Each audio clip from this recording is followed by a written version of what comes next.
everyone, welcome back. I'm Nancy Wallace-Lobbs, and I'm here to talk to you today about lease violations, aka breach of lease. Hey, many of you know that I, as a property manager for almost 20 years, I've screened hundreds of applicants to become tenants. I've managed over 1,000 doors, and I'm bringing you my best practices for managing your single family tenants or your multifamily tenants. You know, we talked about how to screen applicants to get the very good tenant that you can. And we talked about the things that you need to have in your lease agreement to make sure that the tenant follows the rules, pays the rent, takes care of your property. So what if you've done the very best screening, you have, you got a good tenant, you put all these things in the lease agreement, but now a breach of lease happens. A breach of lease is non-payment of rent, is the most popular one that people know about. When people don't pay their rent, that's considered a breach of lease because you have a lease agreement, right? So they are breaching the terms of the lease. Failure to maintain the yard. I'm kind of putting the top ones down, and I'm going to go over why I did this. Unauthorized occupants in the property. This happens a lot in the college world. You're leasing and then all of a sudden, there's two people living there when there's only supposed to be one, or they bring in other family members.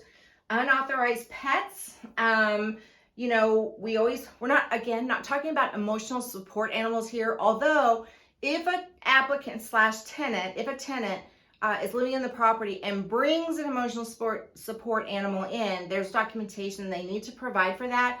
I'm talking about people that go out and get that puppy or go out and adopt that kitty. It's unauthorized because it's not part of the lease and you haven't charged your pet deposit. Illegal activities is a breach of lease. I'll kind of let that, you can kind of think about what that would be. Violation of HOA rules, regulations. Top two, leaving the trash can out and weeds in the flower bed. Hands down, those are the kinds of violations that we get a lot from HOAs. Failure to perform under the lease agreement could be a whole lot of other things. Maybe they just didn't pay the rent, they're not maintaining the yard, they're tearing out. And parking violations.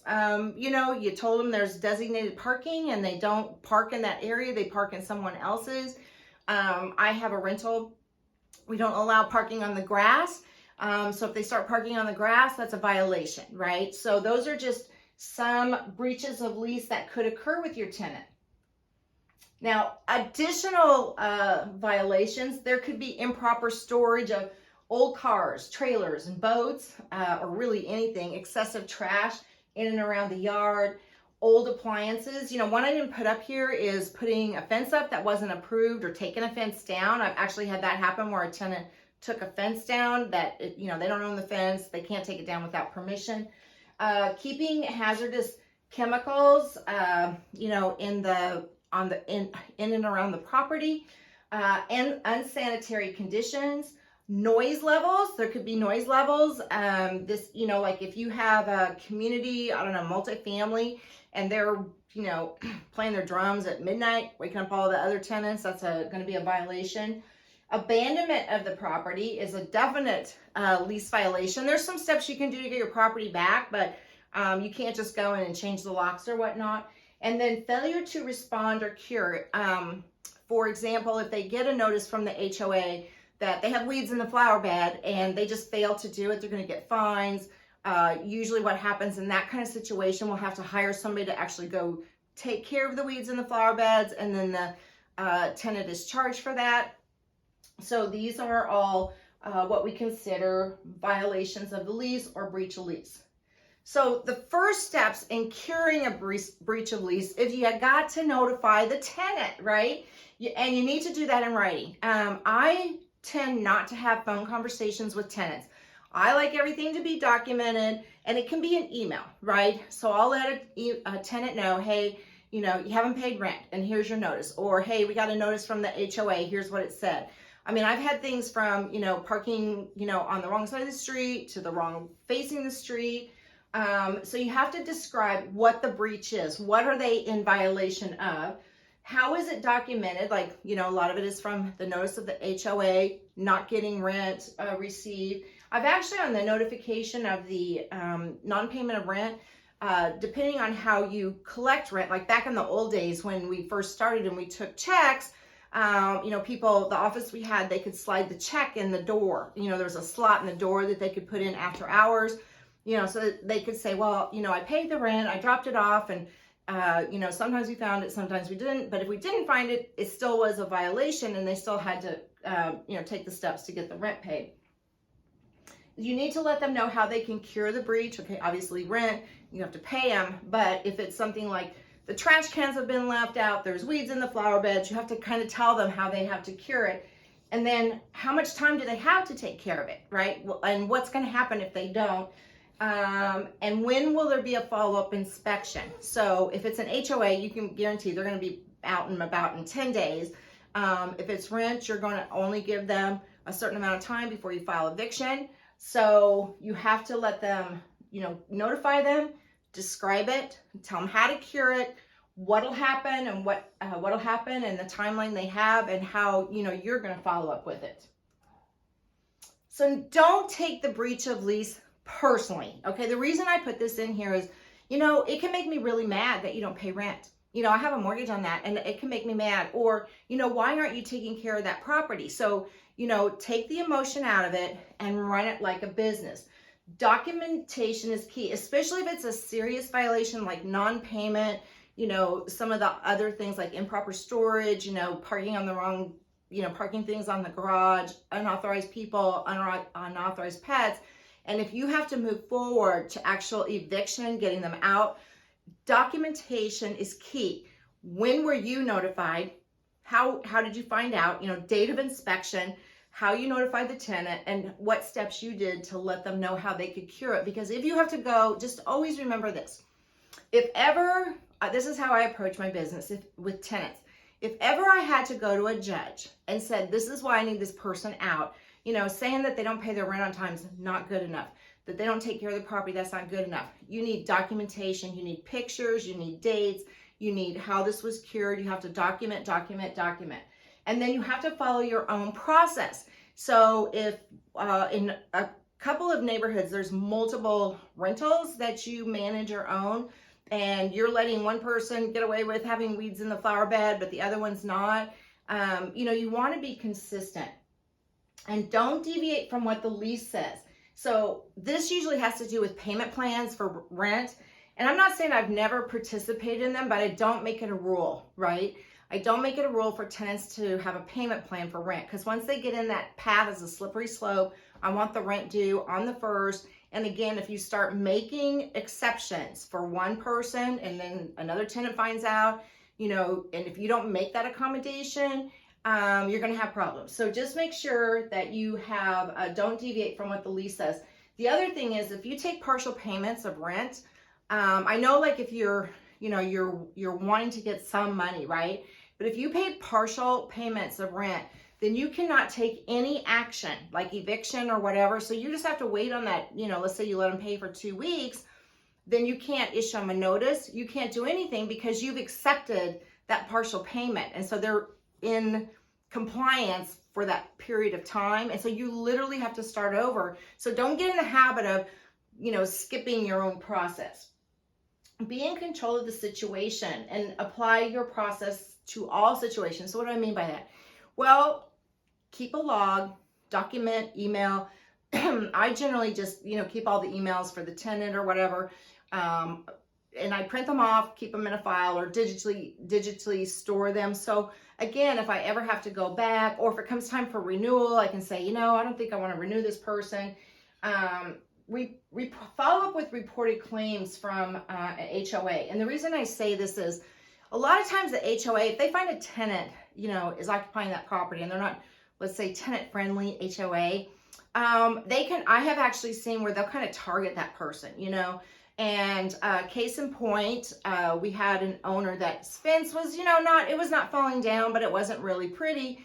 And so he decided to take the time to spray paint it, and, you know, and it matched the color of the roof. So the HOA came back and, you know, wanted a bunch of fines and all that. But we literally drove around the neighborhood and said, hey, this house has a fence that's falling down here. this fence is falling down here. This fence is fine and it matches the color of the house. So, you know, sometimes you have to call out the HOA because in my experience, they find out that there's a tenant there, and especially about the yard, the weeds in the flower bed. I can't even tell you how many times I've had that. And if you are managing for other people, I would highly suggest that you get the owner to have the HOA contact you, because we've had owners out in California or New York, and the HOA is here in Texas, and so they send the violation letter to the owner, right, which takes, you know, several days with snail mail. And then by the time the owner gets it, the 10 days have passed, the owner has incurred the, you know, $50 fine or whatever it is before we even know about, before we even have time to cure. And I will call an HOA and say, hey, you need to make sure you're sending them here. They usually have to have the owner sign off, which is not a problem. There's a form for everything when you manage properties. Always be professional, polite, and listen. There might be the trash cans in the out front. We've gotten violation letters about that, where the tenant didn't roll it back right after the trash service picked it up. So the tenant will, you know, call and say, hey, I was out of town for a couple days. I took care of it. Great. Just know that the HOA is all over the trash cans out in the front of the yard. But the bottom line is that the tenant has to correct the breach. I mean, I'm not going to run around and pull weeds. I'm not going to run around and put trash cans back. That's the tenant's responsibility. And as part of the lease agreement, they are agreeing to all of these things, which are spelled out in the lease agreement. So follow your process. Regardless of the breach, it always needs to be included in your lease agreement. So however you're going to enforce the lease, that needs to be in the lease, right? Typically, this is more, has to do with 3-day notices, you know, what the penalty is if you don't pay rent, that you know, an eviction can happen. So implement the cure as outlined in your lease agreement. So again, when it comes to tenants and lease agreements, and you as the owner / landlord, follow the process, because again, if you're ever standing in front of that judge because you want to evict that person, you have to show documentation. And so for eviction courts, I mean, sometimes the tenant shows up and the judge will just say, have you paid your rent? They'll say no. And he'll say, okay, eviction granted. Other times the tenant might not be there and I have to prove that they didn't pay rent, right? So I have to provide a ledger. You know, you just never know what they're going to ask for. Sometimes they don't ask for anything. I actually had a tenant come up to court one day and they said, no, they didn't pay rent. And he's okay, well, I'm granting an eviction. And then the tenant said, but I need to get my security deposit. So the judge had to inform the tenant that, you know what, when you get evicted for non-payment of rent, you don't get your security deposit back. So you just never know how people are taking things. Like I said, non-payment of rent, what ours goes out 24 hours after rent is due. So rent is due on the 1st, 24 hours. So the notice, the 1-day notice we call it, goes out, says, hey, we haven't received your rent. You know, here's your 3-day notice. And I do this via email. I make it kind of simple because, you know, sometimes people don't get paid till the 3rd. So I just remind them that they got to pay the rent. And now that they've incurred a $50 late fee. Sometimes if we have the staff, we'll do phone calls. You know, you'll get into a routine with which tenants pay on the 1st. I would say like 95% of the tenants always pay on the 1st, but you always have those scragglers that want to come in on the 3rd or the 5th because of the way they get paid or the way they manage their money. If they promise to pay, do not stop with the process. So for example, let's say they haven't paid March's rent, but they're just, you know, I had a tenant who told me they were literally going on vacation. They weren't going to pay their rent because they needed money in case of an emergency. I told them that they needed to pay their rent before they went on vacation because if they have an emergency, they need a place to stay. So they did pay their rent. But just the way sometimes people think about their obligations, let's think of it as the tenant's obligation to pay rent. So you just have to stick to your guns. You have to say the rent is due on the 1st. Or whatever day your lease agreement. I, in property management, start all my lease agreements on the 1st. If you want to know how I do it, if they move in on the 15th, they still pay rent on the 15th when they move in, but then I turn around and charge them on the 1st. And I set everybody up on the 1st. File eviction if they're rent, or if rent's late fees not paid. You just have to. I mean, you can be the nicest person. and you want to be nice, but the bottom line is that they are in violation of the lease agreement. And if you don't take these steps time and time again, and you deviate from them, then the next time you try to go to eviction court, it could be a lot harder for you. So here's some case studies for you about real life violations of lease agreements and what happens. So number one is going to be about non-payment of rent, the most common one. So this was one of my very first tenants. He was habitually late and he had a good job. They kept the place immaculate. He had a really, really good job. But he was just habitually late. Worst money managers I've ever met. I filed eviction on this family 3 separate times. And this is after, like, especially in the beginning, I was very green. I was like, oh, okay, you'll pay next week. Oh, okay. And then the rent wouldn't come. So I would file the eviction, and literally the day before or day of, he would drive to the office and give me a cashier's check for the unpaid rent, late fees. I charge filing fees because it cost me to file, and a trip charge for so he brought that, and then I can cancel the eviction. Okay, that happened on 3 separate occasions. This same tenant asked me for a rent reduction, and I said, pay your rent on time, because they were paying anywhere from $300 to $400 a month in late fees. So I just said, if you want a rent reduction, pay your rent on time, and I did not lower the rent for them. Case study 2, HOA, weed in the flower beds, trash cans left out. I just put both of these together because they're probably equal in the number of times I've had to deal with them. So I would say it's one of the most reported lease violations from an outside entity. During my tenant orientation, if a tenant is moving into a property with this known problem in this known HOA neighborhood, I let them know in the tenant orientation, hey, look, you're in a neighborhood that if you have weeds in the flower beds, I'm going to get a notice. If you leave your trash can out, I'm going to get a notice. So I'm telling you right now that you need to make sure you take care of this. And usually when you at least explain it to the tenant, then they get it, right? They're like, oh, okay. This one HOA I can think of, like during the spring and summer months when, in Texas, like if it rains, we have weeds popping up everywhere, weeds in the yard. And they would literally drive by every other day about, is it corrected, or sending out new violations or whatnot. The HOA loved drive-by and inspections, especially when they found out a tenant lived there, because I think they thought, oh, okay, we can, find you more. Tenants would always take care of the violation in a timely manner. So when I got the notice, I just say, hey, you know what? They saw some weeds in your flower bed. And literally, I've seen some of these weeds in the flower bed. And we can get some pretty big weeds in Texas, but this is like the beginning. Might have that grass or whatever.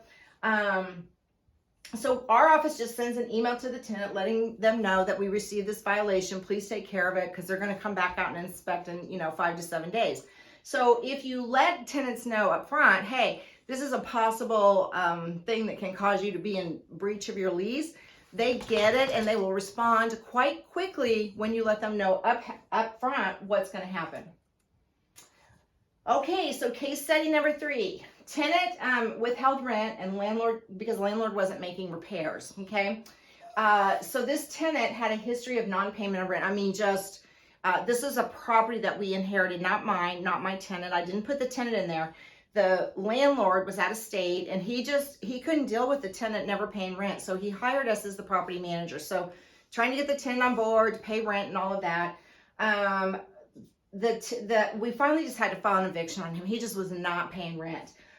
During the eviction proceedings, this is in front of the judge, and the tenant complained of bugs that were there, that there were repairs needed. The landlord just didn't do anything. And so the judge just said, hey, have you paid rent? Or if it's so bad, the judge actually said this too. He said, well, if it's so bad, why don't you just move? Well, then the tenant's like on and on about, he just wants to stay there. He likes the house, but then, he doesn't like all these things. So the judge said, well, you have to pay rent or you have to move. So the judge just said, well, have you paid rent? He said, no. Eviction granted. It was quite, from a property management standpoint, comical, because I didn't say one word during that whole proceeding. And the tenant was very argumentative about, he was trying to force this landlord to make repairs on a property he wasn't paying rent on. So, and the landlord wasn't interested in even keeping this tenant. So Anyway, case study, tenant withheld the rent. They still got evicted. The house did need some repairs. So I just want to thank you so much for watching. And so if you like this info, share it with some of your friends. Leave me a comment below. I'd really, really like that. And then what are some questions you have when a tenant breaches lease? And can you take the challenge? What is the one thing you can do when a tenant has a breach of lease? Let me know below how it goes. And you know what? If you liked what I shared here in these videos, you're going to love the offer I will be sending you. So I'm going to be sending that out tomorrow. So till then, happy investing. And thanks so much for watching. I really, really appreciate it.